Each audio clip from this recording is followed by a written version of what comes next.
महाराष्ट्र में assembly election की तैयारियां शुरू हो चुकी है।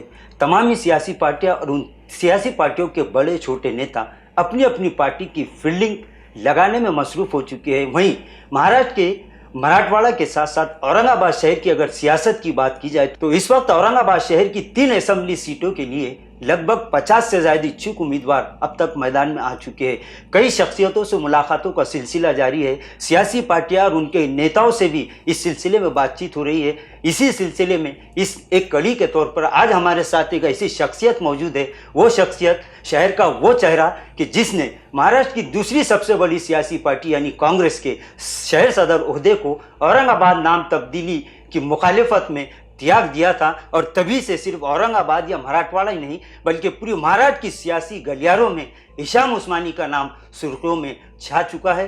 आज हम उनसे इस सिलसिले में बात करेंगे और ये जानना चाहेंगे कि आने वाले असेंबली इलेक्शन में महाराष्ट्र में जिस तरह से सियासी तैयारियां शुरू हो चुकी है और इस तरह के संकेत, इस तरह की बातें और ये चर्चे शहर में चल रही हैं कि जहां ऐसे कई उम्मीदवार हैं जो असेंबली इलेक्शन में मैदान में मुकाबला करने के लिए तैयार है, ये बड़े बड़े दावे करने में मसरूफ़ है। लेकिन जहां तक हिशाम उस्मानी की बात है तो इस वक्त औरंगाबाद शहर के साथ साथ मराठवाड़ा के और महाराष्ट्र के मुहिबान औरंगाबाद की एक दिली ख्वाहिश है कि हिशाम उस्मानी इस बार असेंबली इलेक्शन के लिए मैदान में अपनी किस्मत आजमाए। इसी ताल्लुक से हम आज जानना चाहेंगे हिशाम उस्मानी साहब से इस ताल्लुक से कि आप सर आने वाले असेंबली इलेक्शन के लिए जिस तरह की बातें हो रही है इसमें आप किस तरह से देखते हैं? पार्लियामेंट के जो चुनाव हुए उसमें तो सभी ने मुत्तहिद होके, जिसमें सभी समाज और सभी फिरके आते हैं, तबके आते हैं, उन्होंने सब ने मिलके सेकुलर जमातों को जिताने की कोशिश की। इंडिया अलायंस कहें या और भी दूसरी जो दीगर सेकुलर अपने आप को कहते थे, मतलब बीजेपी के खिलाफ। लेकिन अभी असेंबली इंतखाबात होने वाले हैं। असेंबली के अंदर मुझे लगता है कि माहौल जैसे ये सोच रही हैं पार्टियां, ये वैसा नहीं रहेगा। चाहे कांग्रेस हो या इंडिया अलायंस की कोई पार्टी हो या मजलिस हो या और कोई पार्टियां हो, जो वोट्स इनको गिरे हैं वो मोदी के खिलाफ जो लोकल सेंटिमेंट्स थे या बीजेपी के खिलाफ थे, वो वोट्स मिले। लेकिन इसमें मुद्दे अलग रहेंगे, लोगों की प्रायोरिटीज अलग रहेंगी। तो मुझे लगता है कि इनकी सोच के मुताबिक शायद नतीजे नहीं आएंगे। सर, इस तरह की बातें हो रही है कि लोकसभा की 48 सीटों में महाविकास अघाड़ी की जानिब से एक भी मुस्लिम उम्मीदवार को टिकट नहीं दिया गया। उसके बाद एमएलसी इलेक्शन हुए जिसमें 2 एमएलसी मुस्लिम नुमाइंदगी कर रहे थे, जिसमें बाबा जानी और वजाहत मिर्ज़ा शामिल है। लेकिन एमएलसी इलेक्शन में भी दोनों मुस्लिम उम्मीदवारों की जगह दीगर उम्मीदवारों को महाविकास अघाड़ी ने मैदान में उतार दिया। अब दोबारा अब महाराष्ट्र में जैसे ही असेंबली इलेक्शन का बिगुल बज चुका है, फिर एक मरतबा महाविकास अघाड़ी से मुस्लिम उम्मीदवारों को लेकर बहस छिड़ चुकी है। मुतालबा दिन ब दिन जोर पकड़ता जा रहा है। इस बारे में बातचीत और मंथन का सिलसिला भी जारी है। आपको क्या लगता है कि महाविकास अघाड़ी इस मरतबा मुसलमानों को उनकी 14% आबादी के तनासुब से नुमाइंदगी देगी या नहीं? मैं कांग्रेस में रहा हूँ अपनी यूथ कांग्रेस के वक्त से। ये तो मुझे नहीं लगता कि ये 14% छोड़ के 10% भी रिप्रेजेंटेशन देंगे। ये हमेशा 1 या 2 या 3 ज़्यादा से ज़्यादा उम्मीदवार देते हैं और वो उम्मीदवार ऐसे देते हैं जो गिरने वाले हैं। चुन के आने वाले उम्मीदवारों को यूजुअली ये लोग उम्मीदवार नहीं देते। मतलब इनका एक तो ये होता है कि या तो नुमाइंदगी मिलनी नहीं चाहिए और अगर नुमाइंदगी ये दे भी दें तो वो नुमाइंदगी असेंबली या पार्लियामेंट हॉल तक नहीं पहुँचनी चाहिए। पहले जब हम लोग यूथ कांग्रेस में थे तब माहौल थोड़ा अलग था। तब उस वक्त विलासराव देशमुख साहब जैसे, अहमद पटेल साहब जैसे और बड़े कपिल सिब्बल, ये सारे अच्छे नेता हुआ करते थे। लेकिन आज जो टीम है कांग्रेस की, उसके अंदर कहीं ना कहीं मुझे लगता है कि ये हिंदुत्व पे जा चुके हैं, राहुल गांधी और उनकी टीम। तो इन्होंने भी धीरे धीरे वही जो जैसे कहेंगे कि मुस्लिम नुमाइंदगी खत्म करने का जो एजेंडा बीजेपी का है, उसी को अपनाना शुरू कर दिया है इन्होंने। आप देखिए अगर तो लोकसभा में तो जैसे आपने बताया कि एक भी उम्मीदवारी इन्होंने नहीं दी, जबकि दे सकते थे जी। लेकिन उसके बाद जब मुस्लिम समाज ने इनको भर भर के वोट्स दिए, कम से कम उसका ध्यान रखते हुए, उनका शुक्रिया अदा करते हुए, कहीं ना कहीं उनका जो एहसान इन पे चढ़ा था उसको उतारने के लिए ये और शरद पवार दोनों एक जो एमएलसी थी इनके पास वो मुस्लिम समाज को दे सकते थे। लेकिन शरद पवार ने भी नहीं किया और कांग्रेस ने जो राजीव सातो उनके एक बड़े वफादार अपने वो मानते हैं कि हमारे कार्यकर्ता थे, उनकी बीवी को दोबारा मैदान में उतारा, दोबारा एमएलसी दी, बावजूद कि उनका 3 साल का कोई ऑलरेडी एमएलसी उनको मिल चुकी थी, उनका कोई ऐसा योगदान नहीं है पार्टी के लिए, और आप मुस्लिम क़यादत को खत्म करने की कोशिश कर रहे हैं। आप देखेंगे यहाँ पे महाराष्ट्र में जो राज्यसभा के जो चुनाव हुए, तो पूरे महाराष्ट्र के नेताओं द्वारा ये डिमांड हो रही थी कि महाराष्ट्र से ही किसी मुस्लिम नेता को राज्यसभा दिया जाए, अगर आप महाराष्ट्र से भेज रहे हैं तो। नहीं, अगर ऐसा होता है तो गुलाम नबी आजाद साहब का महाराष्ट्र से नाता रहा है, तो कई नेताओं का ये भी मानना था कि आजाद साहब को यहाँ से दिया जाना चाहिए, क्योंकि पहले भी वो यहाँ से सांसद रह चुके हैं। लेकिन जो भी उनके राहुल गांधी और उनकी टीम के साथ जो भी उनके कुछ रिलेशंस जैसे खट्टे मीठे रहे होंगे, उनका नंबर कट करने के लिए एक नया चेहरा जो कि अपने स्टेट में फेल हो चुका, अपने स्टेट में जिसका डिपॉजिट जब्त हो गया और जहां जहां उन्होंने प्रचार किया वहां वहां कांग्रेस का डिपॉजिट जब्त हुआ, उनको यहाँ से राज्यसभा दी गई। और उसके बाद आप देखते हैं कि वो जनाब कभी भी महाराष्ट्र में आए नहीं, ना उन्होंने महाराष्ट्र में कोई फदाई काम किए।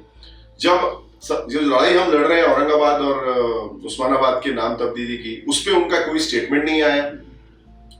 अभी वो पार्लियामेंट में कुछ स्पीचेस देते हैं, लेकिन वो स्पीचेस भी अगर हम तुलना करें तो मुझे लगता है कि जो गैर मुस्लिम सांसद हैं, जैसे महुआ मित्रा हो गए या मनोज झा, संजय सिंह और भी सारे कुछ सांसद हैं, उन लोगों की स्पीचेस ज्यादा मुझे लगता है कि मुस्लिम समाज के लिए फायदेमंद होती हैं, उससे कुछ ना कुछ निकलता है। और इनसे वैसी कोई बात तो हमारे सामने निकली नहीं, सिर्फ एक स्पीच दे दी गई, लेकिन स्पीच का यूज क्या है? तो मुझे नहीं उम्मीद है कि ये पार्टियां ज्यादा उम्मीदवारी देंगी, और जहां जहां हो सकता है ये उसको कैंची लगाएंगी, ये कट करेंगी उसको, जहां बहुत मजबूरी है वहां देंगी, लेकिन वो ऐसे उम्मीदवारों को देंगी जो चुन के नहीं आने वाले हैं। तो सर सीधे सीधे ये कि चाहे लोकसभा इलेक्शन हो, एमएलसी इलेक्शन हो, या फिर जहाँ जहाँ भी इलेक्शन हुए हैं वहाँ पर इमरान प्रतापगढ़ी का बहाना बनाकर मुसलमानों को नुमाइंदगी नहीं दी गई। हर मर्तबा इमरान प्रतापगढ़ी का नाम पेश किया गया कि पार्टियों ने इमरान प्रतापगढ़ी को मुसलमानों से नुमाइंदगी देकर राज्यसभा भेजा है। यही इसी तरीके से मेरी, जब मैं सदर था तो मेरी एक बार अशोक चौहान साहब से भी एयरपोर्ट पे हम दोनों ही थे, क्योंकि मैं प्रोटोकॉल के हिसाब से उनके साथ, मतलब जो मिनिस्टर्स आते थे मैं रहता था उनके साथ, तो उन्होंने मुझे यही कहा कि हमने इमरान को दे दिया है अभी। तो मैंने उनसे यही कहा कि जनाब आपने पूरे महाराष्ट्र की जो मुस्लिम क़यादत थी उसका गला घोट दिया है। मुझे उन्होंने यही पूछा कि ये फैसला कैसा रहा, बेसाख्ता मेरे मुंह से निकल गया कि इससे वाहियात फैसला और कोई नहीं हो सकता था। यहाँ महाराष्ट्र में बड़े अच्छे बड़े मुस्लिम चेहरे मौजूद थे, लेकिन उसके बावजूद आपने एक बाहर की क़यादत लाके हम पे थोपी है, जो अपने स्टेट में पार्लियामेंट इलेक्शन में जिनका डिपॉजिट जब्त हुआ हो, और जहां अभी विधानसभा चुनाव के अंदर भी उनके खुद की कॉन्स्टिट्यूंसी के अंदर उनके जो उम्मीदवार रहे कांग्रेस के, उनका डिपॉजिट जब्त हुआ हो, और बिहार में भी वो कोई कमाल नहीं दिखा पाए, तो आपने ये कर दिया। आपको मतलब एक तरीके से महाराष्ट्र में मुसलमानों से क्या दुश्मनी है मुझे नहीं पता, तो वो बड़े नाराज भी हुए मेरी बात सुन के, क्योंकि मैंने बड़ी साफ गोई से अपनी बात रखी थी। अब आप बताएं ना कि मुस्लिम्स अगर क़यादत मांगते हैं तो वो क़यादत क्यों मांगते हैं? सिर्फ नाम के लिए नहीं मांगते, उनको उनकी बात उठाने वाला चाहिए। तो वो बात जब अगर नहीं उठ रही है, वो जो है आके लीडर का रोल नहीं अदा कर रहे हैं, तो फिर वो क़यादत का क्या फायदा?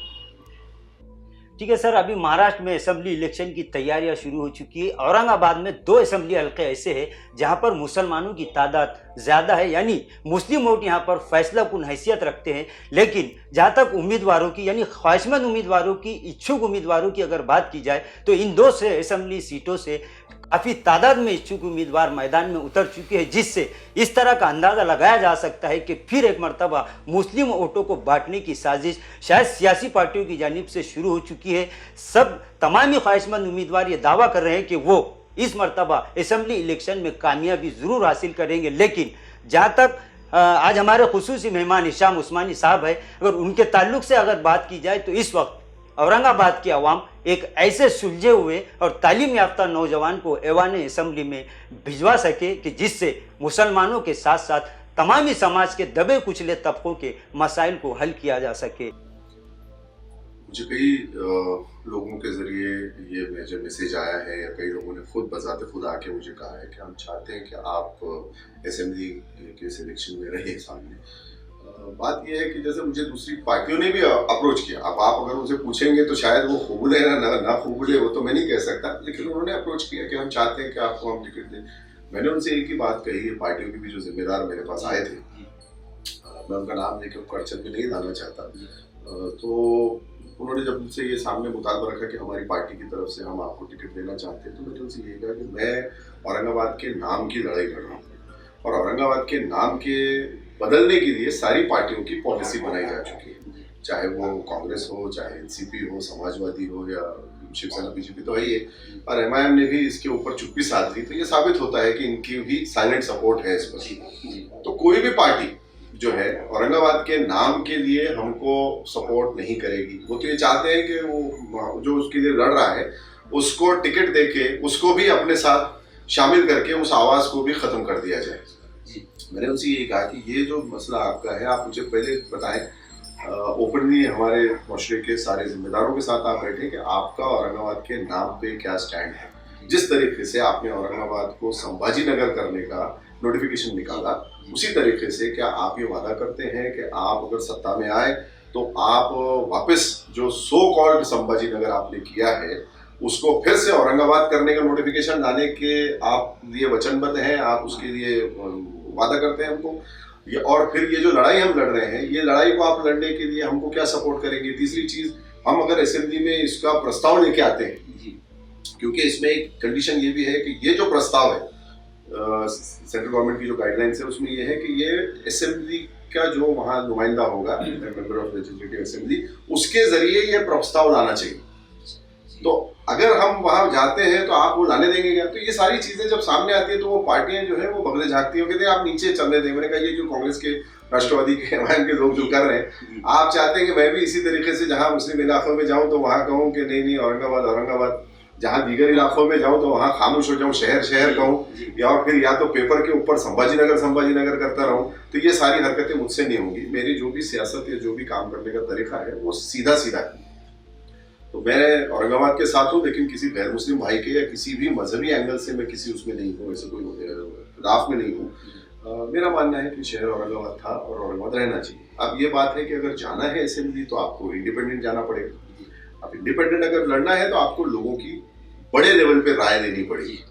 तो कई लोग मेरे पास आए, और भी कई लोग राब्ते में आए हैं, उनसे भी हम चर्चा कर रहे हैं। अगर लगता है कि लोगों की इस वक्त एक मंशा है कि इंडिपेंडेंट के तौर पे वो हमारे साथ खड़े रहेंगे और मुझे वो अपना नुमाइंदा बना के वहाँ भेज देंगे, तब तो फिर मैं ज़रूर आगे आऊँगा। लेकिन मुझे किसी पार्टी से कोई तवक्को नहीं है और मुझे जाना भी नहीं है किसी पार्टी के साथ। एक इंडिपेंडेंट एमएलए के तौर पे अगर काम करने का हमारे लोग मुझे मेरे साथ आते हैं, खड़े रहते हैं, सपोर्ट करते हैं, तो डेफिनेटली मैं आगे आ सकता हूँ और इस बारे में सोच सकता हूँ। लोगों की जो ख्वाहिश है, जो राय है, उसको एहतराम करते हुए मैं ज़रूर आगे उसमें इस बारे में विचार कर सकता हूँ। सर, औरंगाबाद शहर नाम की अगर बात की जाए तो ये तारीखी शहर है, और ये 400 साल इस नाम की जो तारीख है उसके खिलाफ अगर सियासी पार्टियों के जो काम हुए हैं उसमें अगर महाविकास आघाड़ी की अगर बात की जाए तो उद्धव ठाकरे की शिवसेना से इस ताल्लुक से कोई उम्मीद रखना तो फजूल है, क्योंकि जिस वक्त महाविकास आघाड़ी में शामिल उद्धव ठाकरे की शिवसेना में फूट हुई थी और इनकी हुकूमत गिरने वाली थी, उससे चंद ही घंटों पहले उद्धव ठाकरे ने औरंगाबाद शहर और उस्मानाबाद नाम तब्दीली का फरमान जारी किया था। खैर, इनसे इस ताल्लुक से तो कोई उम्मीद नहीं की जा सकती। रही बात कांग्रेस और एनसीपी की, तो जिस दिन से औरंगाबाद शहर का नाम तब्दील हुआ तब से औरंगाबाद शहर में जितने भी प्रोग्राम इन सियासी पार्टियों और नेताओं की जानिब से मुनाकिद हुए, तमाम ही प्रोग्रामों में चाहे उनके पीछे बैनर लगे हो, हाथ में चाहे बोर्ड हो, तख्तियाँ हो, सभी पर औरंगाबाद नाम तब्दील करके लिखा हुआ था। तो क्या आप इस ताल्लुक से ये उम्मीद कर सकते हैं कि महाविकास आघाड़ी औरंगाबाद नाम तब्दीली ताल्लुक से इस नाम को बचाने के लिए कुछ मदद कर सकती है?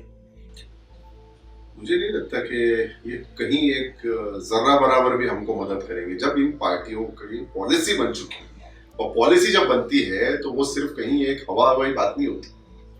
पार्टी की पॉलिसी बनती है कोर कमेटी के जरिए, जो वर्किंग कमेटी होती है जिसमें राष्ट्रीय अध्यक्ष और बाकी सारे दीगर राष्ट्रीय पदाधिकारी शामिल होते हैं। एक मीटिंग के अंदर एक ठराव जैसे पास होता है, एक डॉक्यूमेंट बनता है, डॉक्यूमेंट के ऊपर जो है तो सारी सिग्नेचर्स होती है, और वो डॉक्यूमेंट राष्ट्रीय जो कार्यकारिणी होती है उसके पास होता है। लेकिन पॉलिसी थ्रू जिसको कहेंगे हम ओरली फ्लोट होती है नीचे की, ये हमारी पार्टी की पॉलिसी है। तो जब कांग्रेस की, एनसीपी की, समाजवादी की, सारी पार्टियों की ये पॉलिसी बन चुकी है कि वो संभाजी नगर ही चाहते हैं, औरंगाबाद को खत्म कर दिया उन्होंने अपने पास से, तो फिर आप कैसे उम्मीद करेंगे कि ये करेंगे। और उनको तो इसमें जाना था आपके उद्धव ठाकरे के साथ। उद्धव ठाकरे का ये कहना था कि ये मेरे बाप ने कहा था, ये मेरे बाप की ख्वाहिश थी।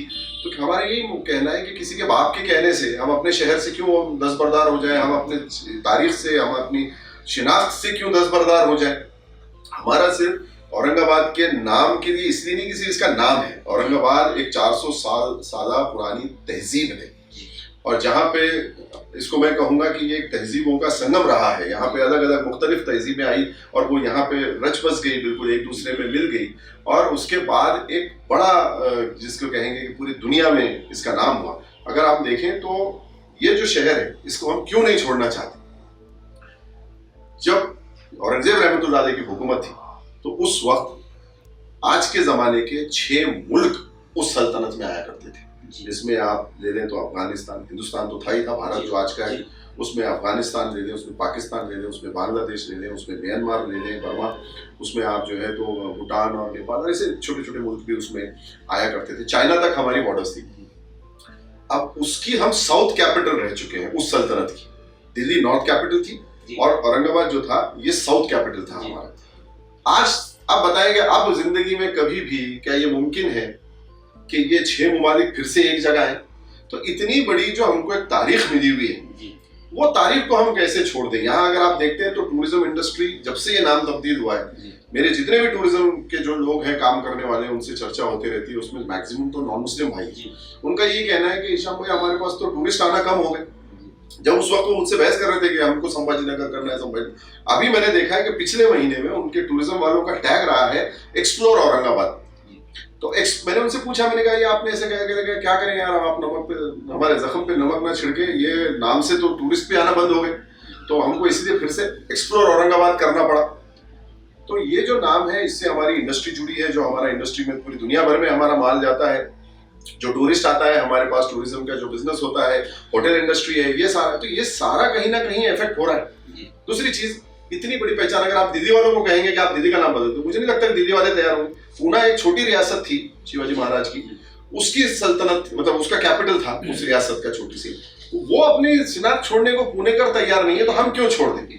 तो ये हमारा कहना है कि ये पार्टियां जो है इन्होंने हमको धोखा दिया है। अगर 2 मिनट आपसे लूंगा कि जब इंदिरा गांधी यहाँ आती थी या नेहरू यहाँ आते थे तो वो स्पीच दिया करते थे, वो स्पीच देते थे और स्पीच में ये कहा करते थे कि हमको औरंगाबाद वालों से बड़ा प्यार है, हमारे आप जकरिया साहब को चुन के दें या बाबूराव पवार या कारे साहब को, इनको चुन के दें, और हम जो है तो औरंगाबाद के लिए कुछ करना चाहते हैं, विकास करना चाहते हैं। औरंगाबाद की जनता ने, उनके सारे नुमाइंदे, चाहे वो दर्डा तक अगर आप देखेंगे तो उनको चुन के दिए। लेकिन चुन के देने के बाद इन पार्टियों ने क्या किया, हमारी पीठ में छुरा घोपा। तो अब मुझे लगता है कि औरंगाबाद की जनता को इनके सामने बिल्कुल आंखों में आंखें डाल के खड़े होना चाहिए कि हम तुम्हारा कोई उम्मीदवार अब तस्लीम नहीं करेंगे, हम अपना उम्मीदवार भेजेंगे। यही बात उनके सारे जब जिम्मेदार मेरे पास आए कई पार्टियों के, मैंने ये कहा कि मैं आपका किसी का भी उम्मीदवार बनना नहीं चाहता, मैं आपका गले में पट्टा डाल के उस असेंबली हॉल में, बिल्कुल भले मुझे नहीं बनना मंजूर है, लेकिन आपका पट्टा डाल के मैं वहां असेंबली हॉल में नहीं आना चाहता, क्योंकि आप मुझे कहेंगे, अगर मैं प्रस्ताव लेके आऊँ कि इस शहर का नाम औरंगाबाद होना चाहिए, जो लीगली राइट होगा एमएलए को करने का, तब आप कहेंगे कि मिस्टर उस्मानी ये तो हमारी पॉलिसी के खिलाफ जाता है, आप उसके खिलाफ बात नहीं कर सकते, तब तो फिर मेरा फायदा क्या है। ठीक है, विकास तो हमको मालूम है, ये क्या हमको विकास बताएंगे, विकास हमको ही पता है हमारे शहरों में क्या क्या चीज़ों की कमी है, हमको क्या काम करना है, कौन से सेक्टर्स पे काम करना है, एम्प्लॉयमेंट हो, एजुकेशन हो, बाकी दीगर टूरिज्म हो, और भी दूसरी चीज़ें, इंफ्रास्ट्रक्चर हो, ये सारे, इसके लिए हमारे पास अपने सारे मसाइल का हल है। लेकिन हमारे सामने एक नया मसला खड़ा कर दिया इन लोगों ने, इसीलिए इन पार्टियों के साथ मुझे नहीं लगता कि इनसे कोई तवक्को रखना ये एक भैंस के आगे बीन बजाने जैसा है। जिस दिन से महाराष्ट्र असेंबली इलेक्शन की तैयारियां शुरू हुई है, इलेक्शन का बिगुल बजा है, तभी से चाहे आप फेसबुक ले लीजिए, इंस्टाग्राम या यूट्यूब, कई सैकड़ों हज़ारों मैसेज इस तरह के और कमेंट से शहर की जानिब से किए जा रहे हैं कि इस मरतबा आने वाले असेंबली इलेक्शन में वोट फॉर ओनली औरंगाबाद। इस ताल्लुक से हम जानना चाहते हैं कि हिशाम उस्मानी साहब किस तरह से इस चीज़ को देखते हैं। जनता की राय जैसे आप बता रहे, मेरे भी देखने में ये कमेंट्स और इस किस्म से आया है कि जो औरंगाबाद के साथ है हम उसके साथ ही। अब बात करें कि कांग्रेस वाले जो हैं उनके जो बेचारे इस वक्त मजबूर कार्यकर्ता हैं वो जाते हैं पब्लिक में और कहीं ना कहीं अपनी जो भी उनकी पोल खुल गई है या सारी गठरी टूट चुकी है वो उसको ढांपते हैं गरीब इंसान के जैसा। यहाँ से ढांपते हैं तो यहाँ से चादर निकल जाती है। राष्ट्रवादी वालों के वही हाल है, मजबूरी में बैठे हुए हैं बेचारे।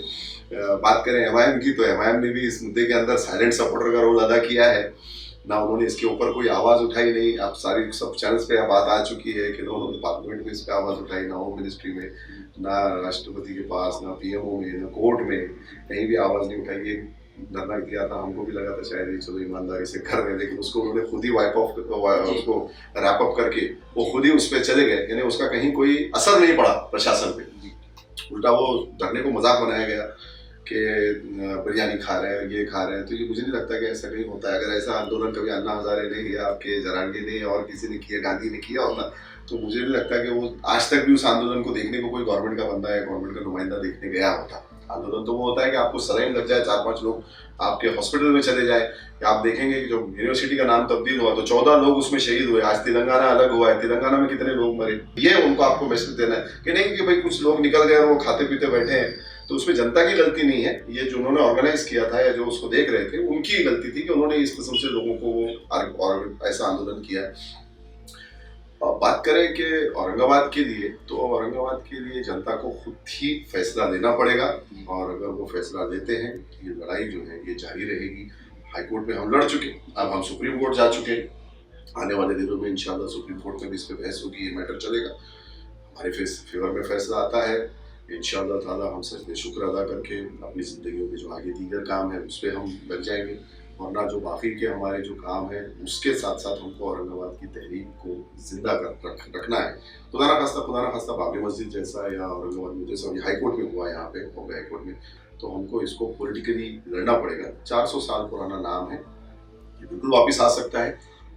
और ये रास्ता इन्होंने ही खोला है, हमने नहीं खोला। हम तो ये मानते थे कि हिंदुस्तान में बाबा साहेब अम्बेडकर का जो संविधान है उसमें कहीं भी कोई नाम बदलने का कहीं कोई प्रोविजन ही नहीं। इन्होंने उसमें से कानूनों में से चोर पंक्चर निकालते हुए, जिसको हम लूप होल्स कहते हैं, लूप होल्स निकालते हुए ये शहरों के नाम तब्दील करने का एक रास्ता खोल दिया। अगर इन्होंने रास्ता खोला है तो ये सोचते हैं कि हम क्या बेवकूफ हैं, हमको भी वो रास्तों से वापस जाना आता है। हम पॉलिटिकली ये लड़ाई लड़ेंगे और इंशाल्लाह फिर वापस अपने नाम को अगर लेंगे। अगर ये कोर्ट्स के जरिए भी सोचते होंगे कि हमको शिकस्त देंगे तो हम इसको वापस लेंगे, इसको नहीं छोड़ेंगे। अल्हम्दुलिल्लाह हमारे पास सब्र है और अज़्म है काम करने का और ये नाम को वापस लेने का। जरूर हम वापस लेंगे। ये पॉलिटिकल पार्टियां आती जाती रहती हैं, इससे कोई घबराने की बात नहीं। आज हिशाम उस्मानी लड़ रहे हैं, कोई और भी कल आके इंशाल्लाह इस झंडे को बढ़ा के औरंगाबाद को वापस ला सकता है। जिस तरह से आप ये बात कर रहे हैं, ये दावा कर रहे हैं कि आवाम की जानिब से असेंबली इलेक्शन लड़ने के लिए आप पर दबाव दिन ब दिन बढ़ता जा रहा है, तो अगर आप इस सिलसिले में अगर आखिरी फैसला होता है तो आप किस असेंबली हल्के से असेंबली का इलेक्शन लड़ेंगे? अपनी कॉन्स्टिट्यूंसी, जिंदगी का पहला चुनाव है जी। जो इंसान अगर लड़ता है तो मैं इतना तो कोई बड़ा राष्ट्रीय नेता तो नहीं कि कहीं भी जाके मैं चुन के आ जाऊँ। कई लोगों को मैं सुनता हूँ मुझे यहाँ से देते वहां से देते, तो गुलाम नबी आजाद जैसा कोई बड़ा चेहरा हो तो चलो जम्मू कश्मीर से आके वाशिम से चुनाव लड़के वो जीत जाते हैं, लेकिन हम तो ऐसे इतने बड़े हैं नहीं। तो अगर लड़ना है तो अपनी कॉन्स्टिट्यूंसी जो है, जहाँ हमारा घर आता है, जहाँ हमारे सारा कुछ वर्क आता है, वहीं से लड़ने के लिए सेंट्रल ही मुझे लगता है कि सही रहेगा।